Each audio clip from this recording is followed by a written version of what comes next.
Bienvenue dans ce micro-podcast.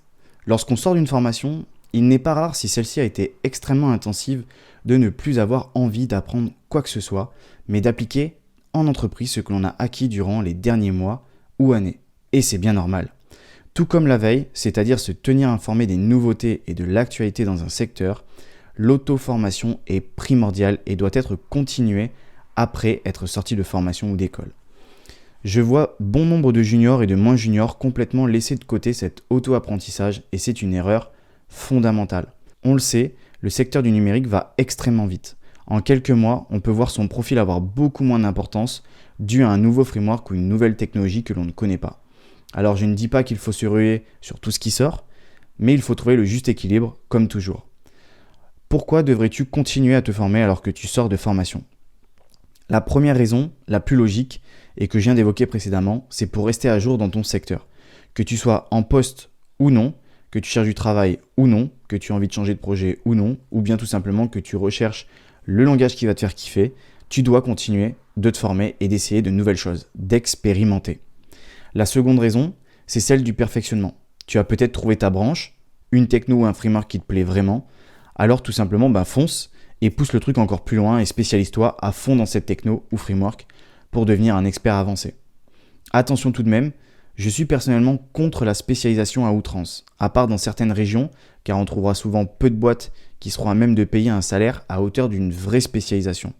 On va donc engager souvent beaucoup de temps, peut-être même de l'argent pour devenir un spécialiste, mais il n'y aura pas le réel retour sur investissement qu'on pourrait espérer. Et c'est dommage, mais c'est la réalité aujourd'hui. En effet, le titre de junior ou senior fait la différence en années d'expérience, pas en compétences connues et acquises. Un junior ultra spécialisé restera un junior et il sera difficile de faire valoriser toutes les connaissances pour faire grossir l'enveloppe annuelle.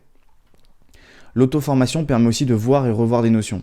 Comme j'aime le dire, en cours ou en formation, on voit de nombreuses choses et mon adage est que l'apprenant ressort avec un nombre incalculable de connaissances, mais finalement, bien souvent, il n'a strictement rien compris. Car il y a une vraie différence entre connaître et comprendre. Personnellement, même après 8 ans de dev, je redécouvre des choses et je comprends des notions vues en école d'ingé. Pourtant, j'appliquais ces mêmes choses en pensant les avoir entièrement comprises. Il est donc ultra important de refaire certaines formations ou cours pour être sûr de bien avoir compris les notions. Enfin, le gros avantage que les formés oublient, c'est que leur cerveau a été formaté à apprendre et bien souvent à apprendre rapidement. Il est très difficile de garder cet état d'esprit et pourtant c'est une richesse extrêmement puissante.